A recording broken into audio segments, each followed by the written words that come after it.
Welcome to Year Round in Peninsula. I'm Petty Officer Grant Womack. The multitude of cultures that make up the U.S. Army originate from countries across the globe. Army Sergeant Mark Breha goes to Camp Carroll, where community members celebrate the Hispanic culture in the military.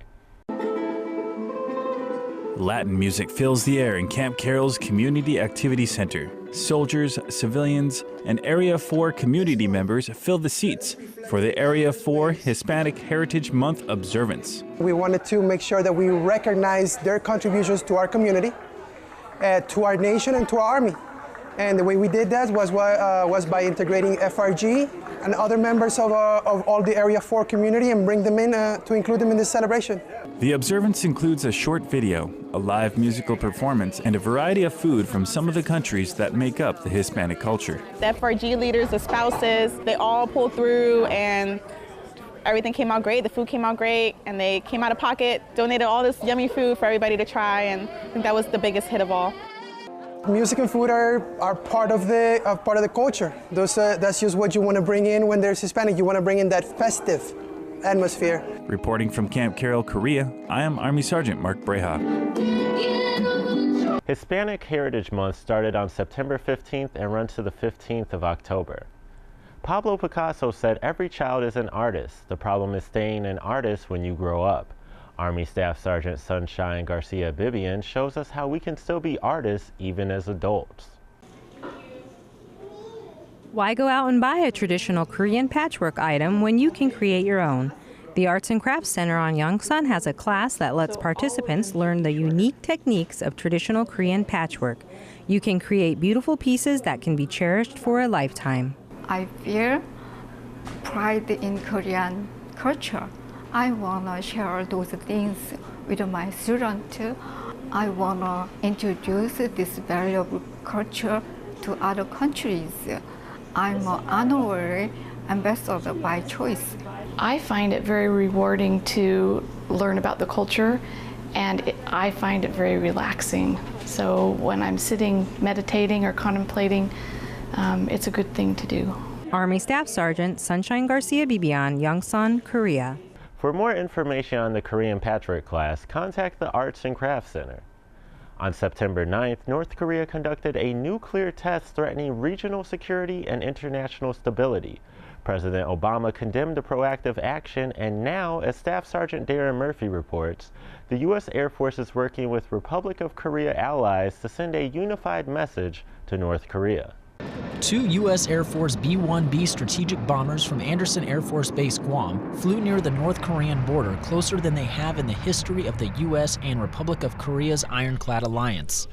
It was a mission that reinforced the U.S. commitment to the security of allies and partners, and also demonstrated capabilities available in the defense of the Republic of Korea. Immediately following the display of air power, one bomber landed at Osan Air Base and was greeted by 7th Air Force Commander Lieutenant General Thomas W. Bergeson. The general released this statement regarding the mission. What we are showing today is just one tool we have to choose from a wide array of options. The alliance grows stronger every day, and we remain prepared to defend and to preserve the security of the Korean Peninsula and the region. Lieutenant General Lee Won-gun from the Republic of Korea's Air Force Operations Command made it clear that future North Korean provocations will not be tolerated by stating, "Should the enemy provoke us once again, the combined air forces will respond and eliminate their will and capability to fight." Officials from both the U.S. and Republic of Korea have stated that the North Korea nuclear tests are a threat to peace and security in the region, and that missions like this strategic display of air power demonstrate that the U.S. can operate from Osan and air bases in the region at a moment's notice. Air Force Staff Sergeant Darren Murphy, Osan Air Base, Korea. B-1 bombers first landed at Osan in 1996 following a bombing demonstration. Officials have told us that the base is equipped to maintain the aircraft and crew for as long as the mission dictates. Helping one another is what life is all about. Army Sergeant Matt Cromer shows us what happens if you just give a little extra. Today, individuals and units are being recognized for their amazing efforts on community outreach, and General Vincent K. Brooks is there to share his feelings on the event. Now, we make reference to this as the Good Neighbor Award Ceremony. That's actually one of the awards. There's 12 different categories for individuals and 2 different categories for groups. And there are actually different titles to some of these recognitions, but Good Neighbor is the topmost among them and is the blanket name for the entire program. And it means because we've been good neighbors to one another. This is the 13th time that this command has recognized these special people who make a difference in our relationship and in the community. And so I'm very happy that that tradition was started back in 2003 and that it continues to this day, and I'm honored to be a part of it. The recipients received awards on stage with General Brooks, and Captain John Ellerby is grateful for his company being recognized this year. I actually didn't anticipate General Brooks actually being here, so I was pretty surprised by that, but I was honored, and it was good to have, I had 4 of my soldiers here as well. I wish I could have brought them on stage and had them shake General Brooks' hand as well, but you know, it's really them, it's not me, so they were the heroes here. Army Sergeant Matt Cromer, Yongsan, Korea. The awardees are already looking for their next outreach project. For people who are not from the Republic of Korea, Chuseok may just seem like another holiday, but to Koreans and Korean Americans, Chuseok is time to be with your family and ancestors. Going home for a holiday isn't always easy when you're in the military, but sometimes being in the Army gets you closer to home than you've been in a long time. It's actually my first time in 13 years celebrating Chuseok with my family in Korea, where it's my homeland. And I have slight, very blurry memories of celebrating Chuseok in Korea as a child, but as a grown-up now, with being an adult and coming back to Korea and being able to relive everything that I was able to do, and actually taking the time to think about every little meaning and every little aspect of what goes on during Chuseok, so that brings about a special new meaning to the holiday. I call him now. Private First Class Sang Park has lived with his parents in California since he was 9 and decided to join the U.S. Army and become an American citizen. As he continues to live his life as a soldier, his family hopes he learned enough today to carry on their traditions. I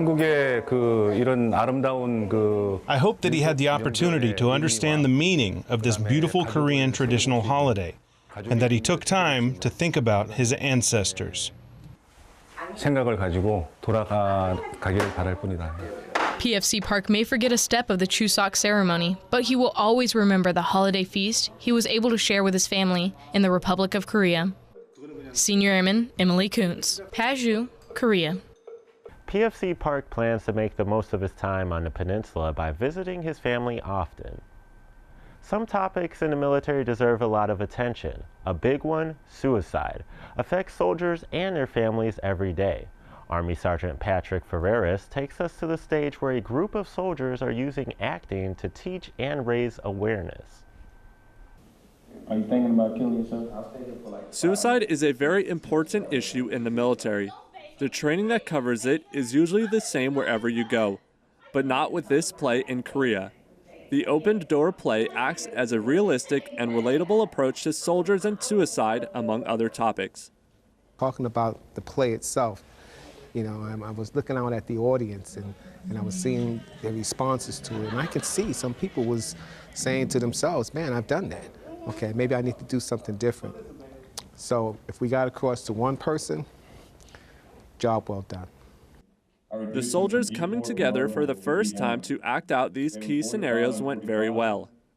I think when we first come in, we was nervous. That's normal. That's what everything you do. You're gonna always be nervous. But I think once we got set up on stage and everybody got their part, we had fun in the process of sending the message home too. We can always get better as we go. That's what everything. But other than that, I think it was excellent. With the actors being soldiers themselves, they know firsthand the kinds of experiences one can go through relating to suicide. One of the main points they focus on in the play is getting help. If you're going through these situations, let's say a stressful event happens, you're feeling down, you're feeling depressed, you're feeling suicidal, talk to somebody. You got the ASAP, chaplain, counselor, friends. There's nothing wrong with asking for help. Reporting from Camp Casey, South Korea, I'm Army Sergeant Patrick Ferraris. September is Suicide Prevention Month. That was your Around the Peninsula for this week. To see these stories and others, go to the AFN Pacific website or view them through the AFN Pacific app. From all of us at AFN, enjoy your evening.